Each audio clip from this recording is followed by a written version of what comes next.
Sarah Holbrook. I'm the Executive Director of the Pinhead Institute here in Telluride, Colorado, and the lucky person who gets to interview the mayor once a month. Sean, how you doing? I'm well, Sarah. How are you? I'm very happy to Good. see you. Nice to be back. Yeah, so there was a town council meeting. I guess, was it last week or the week before? It was last week, yes. Yeah, so what's the headline from there? What's the takeaway? Well, the takeaways are this was actually the town manager, Greg Clifton's last meeting. So the meeting was sort of wrap up, housekeeping, things like that. So one of the top things on Greg's agenda, and obviously our agenda, was doing something about the West End parking shortage and the issue with storage of commercial and multiple vehicles on our streets in areas that don't have zoning. Right.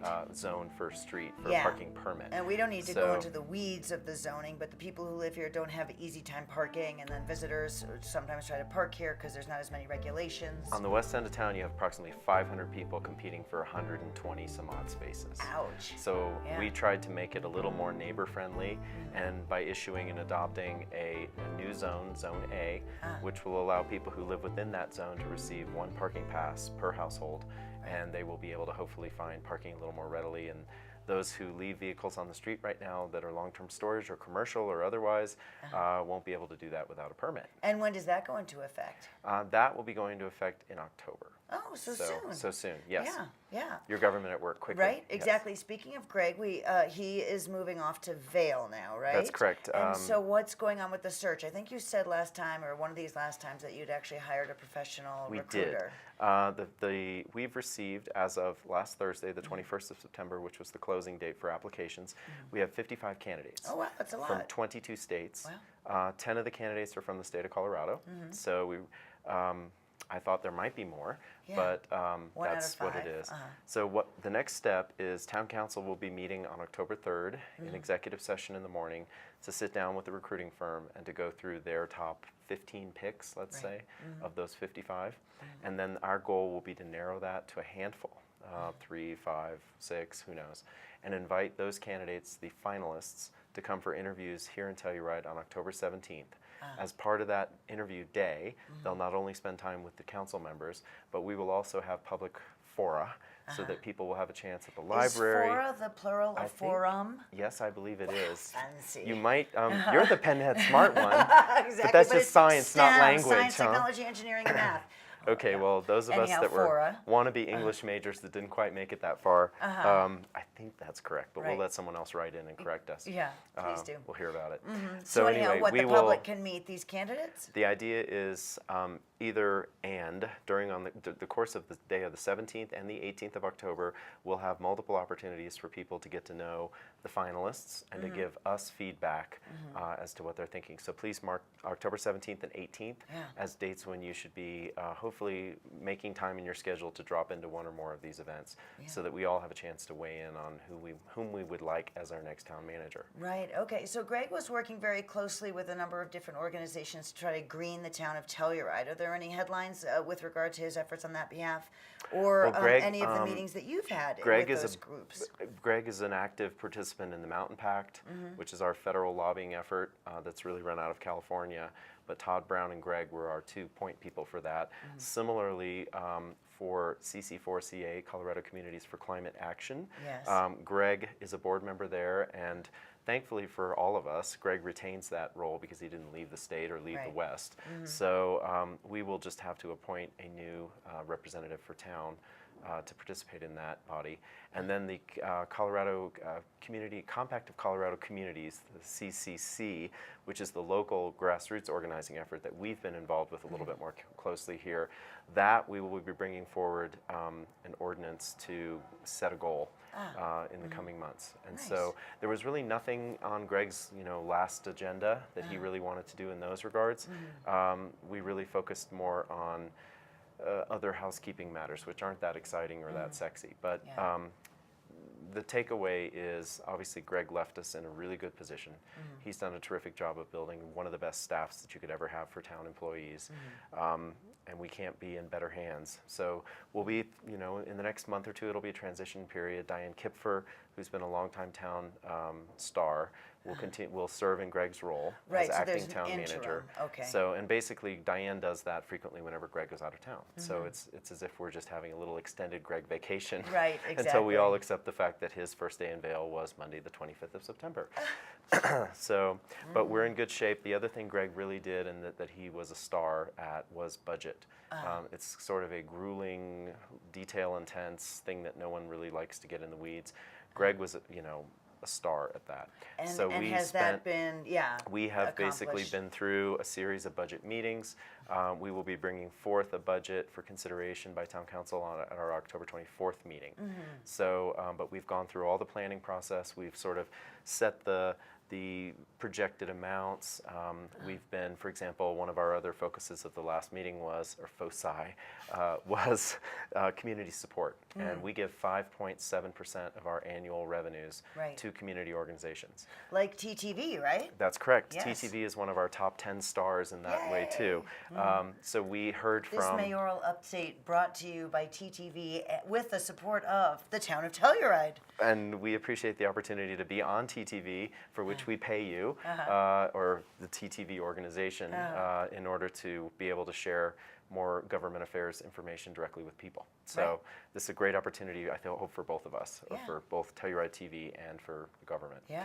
So, So- you're saying that the town of Telluride basically is a month ahead of itself in terms of getting the budget ready for the meeting that's happening at the end of October. Right. We That's usually great. want to be through the process in the early fall, and because of Greg's departure date, we You made moved it sure up. that we got everything done that needed to be done, so Yeah. that that's not something that falls on the shoulders of the acting manager, or something that, you know, somebody who might be starting late in the year would suddenly have to scramble. Yeah, that would So be hard. That would be hard. not a good best practice. Yeah. Yeah, sure. Well, So- what's it looking like with the budget for this year? I know there's two things we always talk about, the sales tax and then the real estate transfer Right. tax. How are they On looking? Those two levels, the sales tax, these numbers are both through July. We'll have through August at the end of September.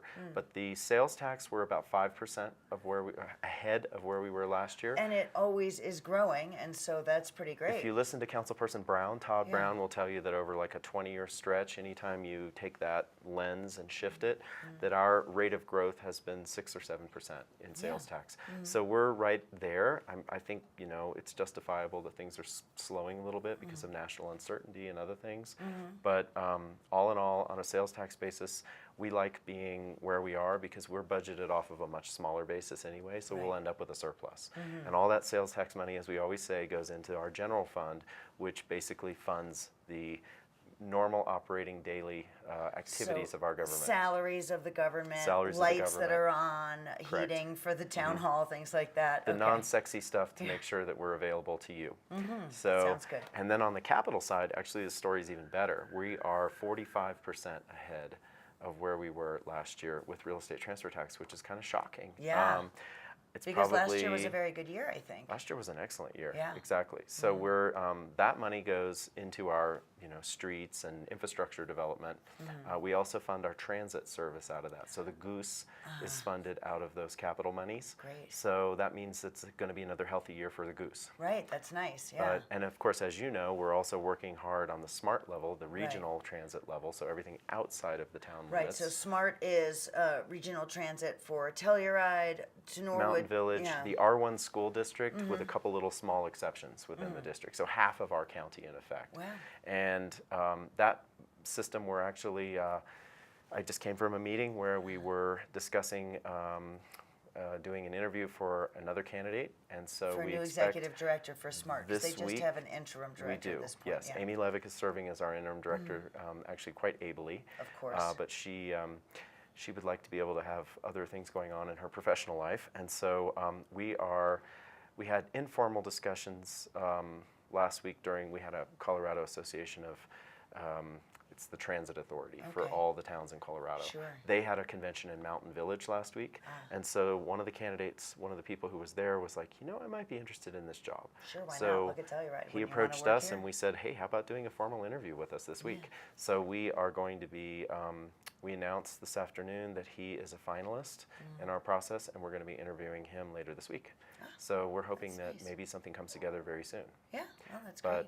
Yeah. and their mission, obviously, they're very focused right now on the Intercept parking lot down at Lawson Hill, and it turns out this particular individual came out of CDOT, Ah, and he is right. very familiar with that area because he helped with granting the grant Right, to that's us. going to build that intercept So- parking lot, which hopefully will alleviate some of the rush hour here, right? Well, exactly, and the idea of just at least keeping cars outside of town Yeah. and having people come in on transit Yeah. from there. Would that then increase just the rate of the buses that go back and forth from town to Lawson? Yes, Oh, great. we're in the middle of studying what the frequency needs to be, and obviously the increase in service, which is what is a natural need Yeah.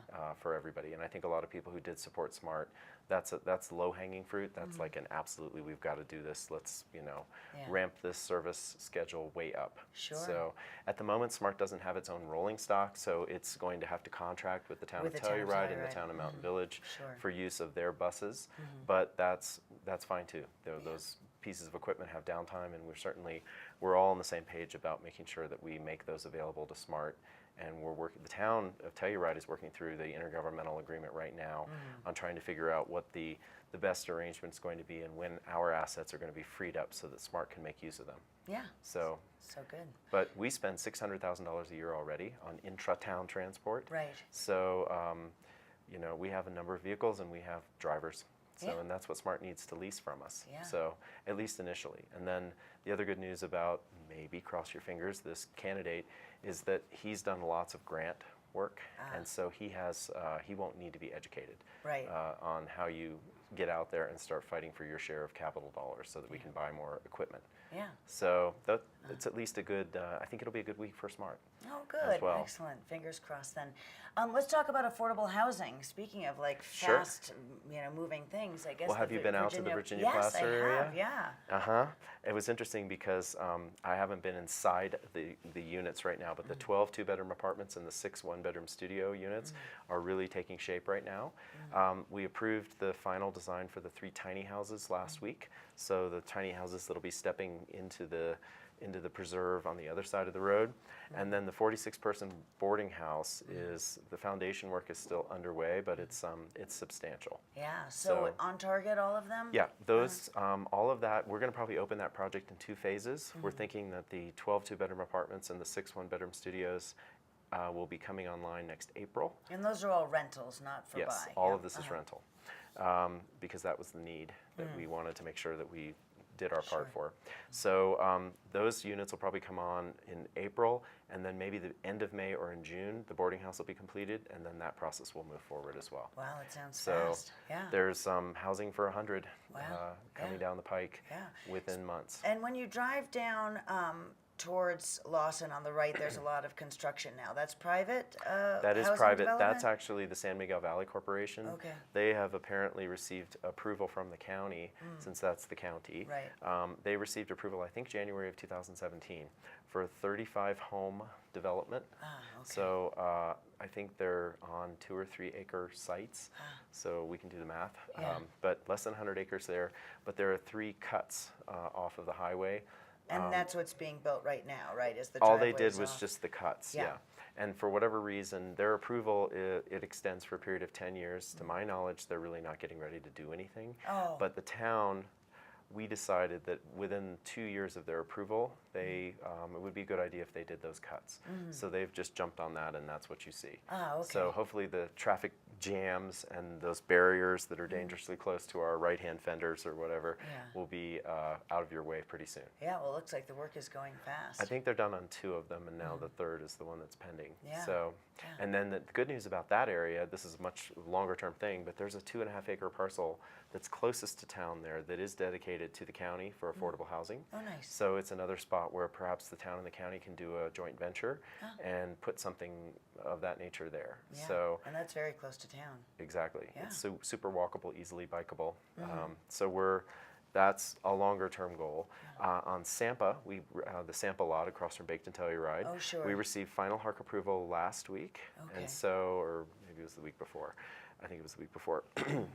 Final approval has been granted there, so we are now going forward with the design build team to Right. get the guaranteed maximum price to build. And once we get that price, which we expect to have probably by the end of September, then we will be able to pull the trigger on moving forward with more substantive progress. And that's, that's affordable housing, 70 10 parking units of affordable spaces. housing, the AHA school, Yeah. about 9,000 square feet of an AHA school facility on 3 levels plus rooftop.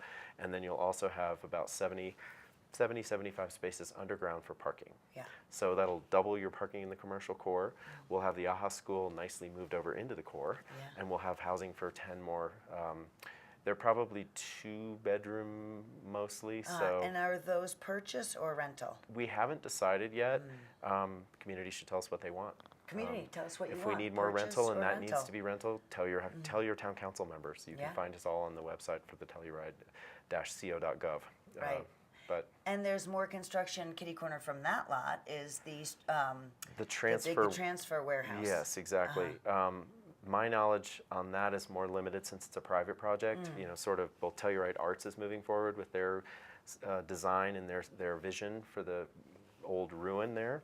And then behind it, there's obviously earth moving because I think they're building a garage or something for their condominium and mixed-use commercial project there.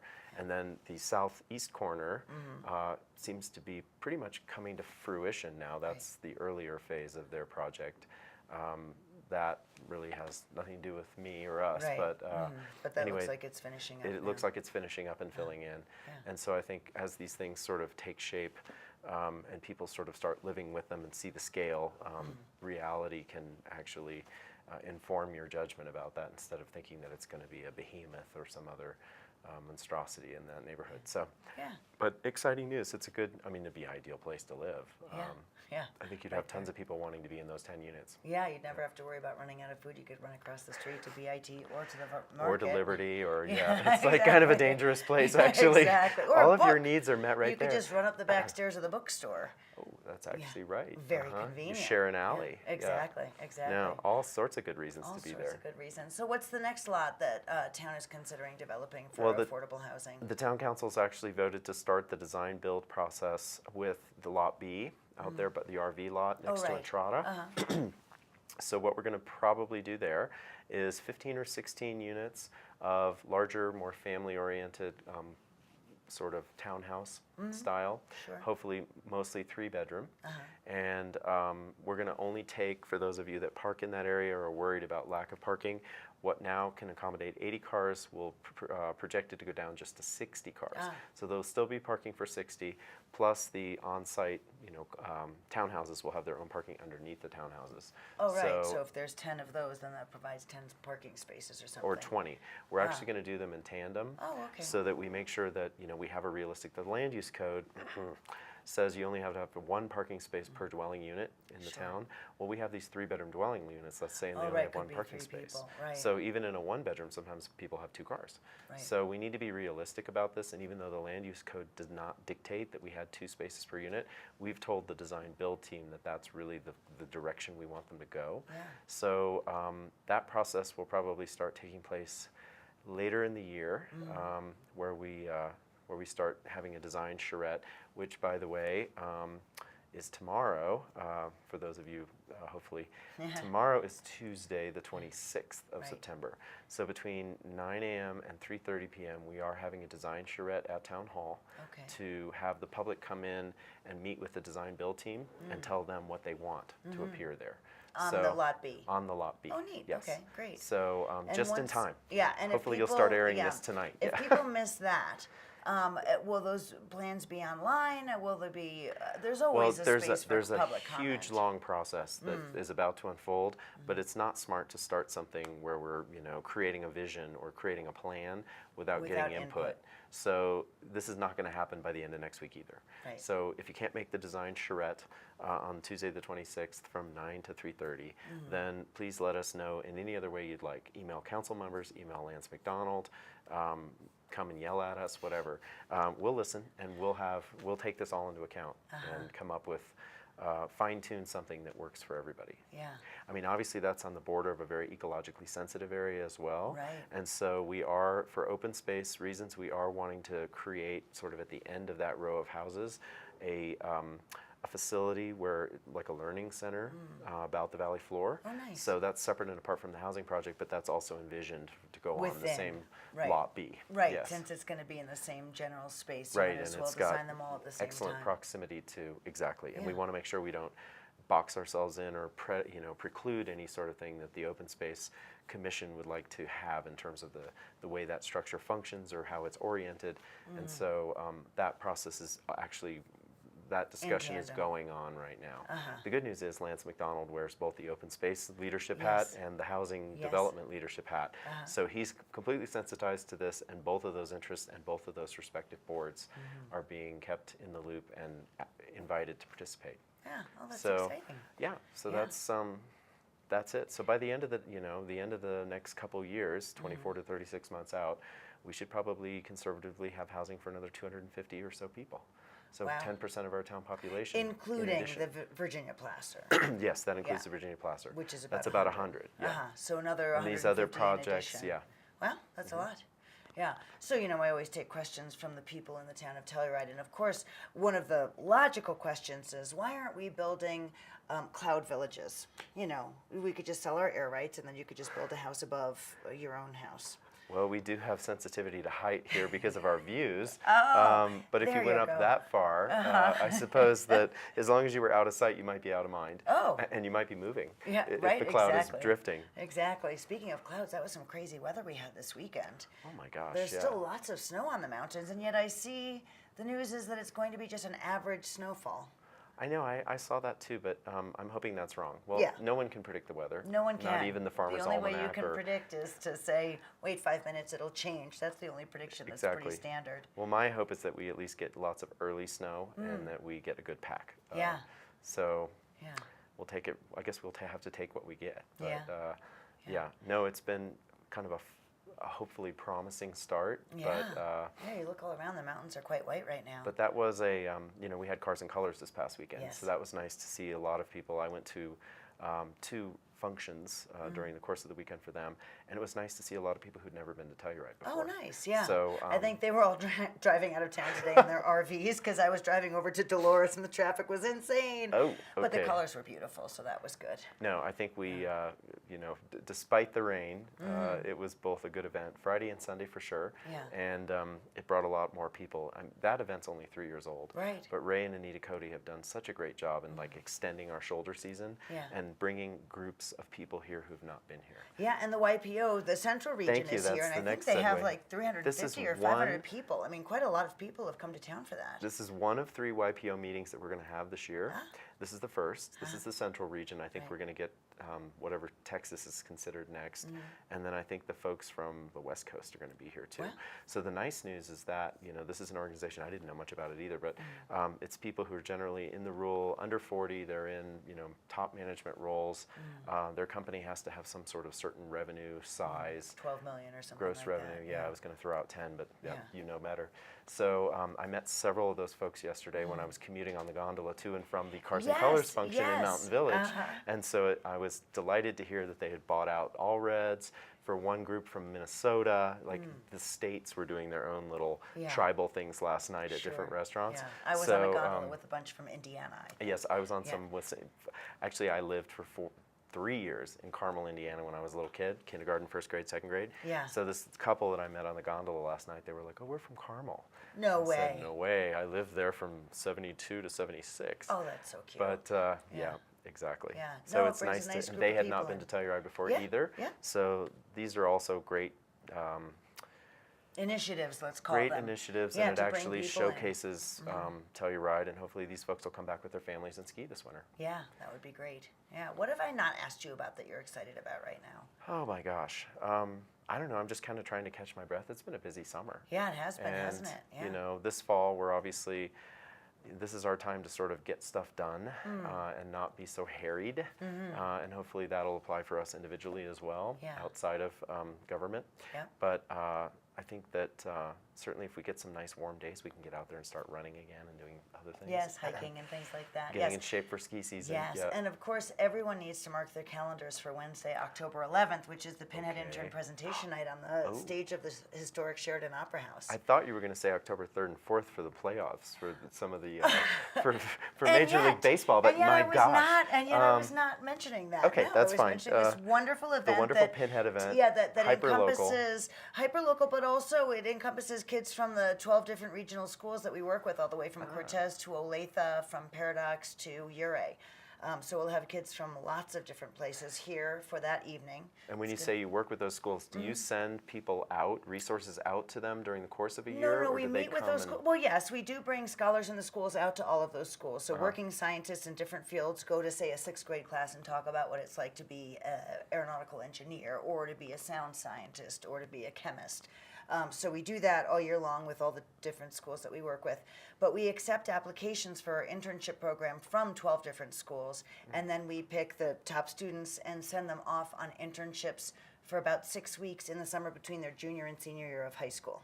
Gives them a great leg up on where they might want to apply, what fields they might want to study, to know that they can go away for 6 weeks and then maybe can handle 4 years of college away.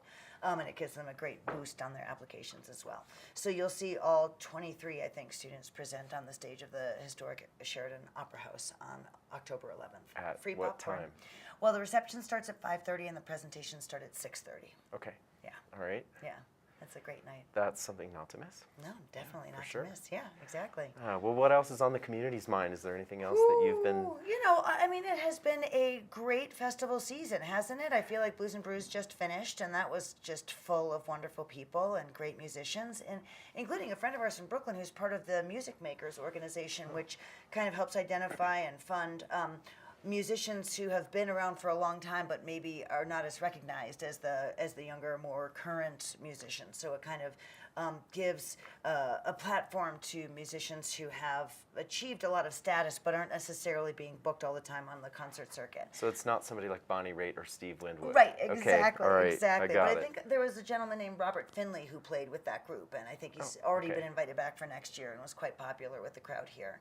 So it's basically, you know, old classic blues musicians and probably other genres as well, who need a little bit of support and a little bit of recognition. Yeah. And so I think that was a great little collaboration between Blues and Brews and this one organization, nonprofit, that helps support these musicians.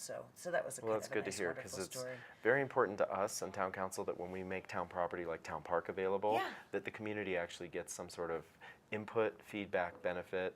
You know, I was actually just noticing today that the school will be screening a Film Fest movie tomorrow at 2:15. Oh, sweet. So, and that's great. When these kind of festivals give back and do things for us locally, I think that's very important. Yeah, yeah. So, No, it's great. I'm happy about it all. Yeah. well, good. Well, I guess that wraps it up. Anything else on your mind? I think not. Please come out to October 17th and 18th. Be on the lookout for potentially community meetups with our candidates for town manager. Obviously, our next town council meeting is October 3rd. Everybody's always welcome to come to those. Burning issues are not going to be terribly plentiful at that meeting, but you know, if you're available or you just want to tune in, that's always a good thing. Yeah. Or come and share your comments at 12:45. Okay. And I think that's more or less it. I guess we should do a shout out to vote, right? I mean, there's going to be, what, 4 town council November 8th, seats? there are up? 4 town council seats Yeah, that are so- in play at this point. Yeah, so make sure if you live here and you can vote, vote. Absolutely. And Yep. pay attention, I guess, get to know your candidates. Well, there'll be, I don't know the dates for these yet, but there will be candidate fora during the month of October. Hopefully that's not the wrong word. Yeah, we'll look it up right afterwards. Perfect. Yeah. Then we'll edit that out Yeah, if not. yeah.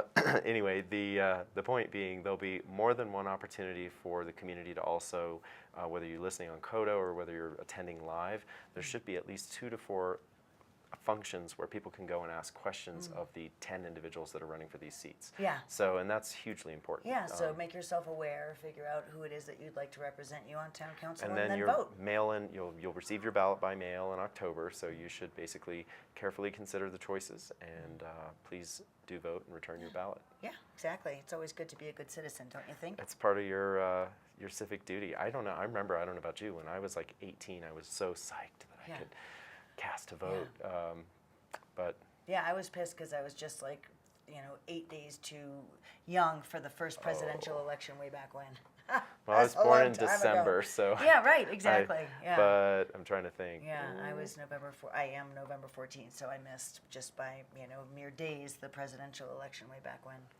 Anyhow, All right, well, Sean, Sarah, always a pleasure. Always a pleasure. Jinx, now you can't talk. Shh. Sean. Thanks for watching. Thank you.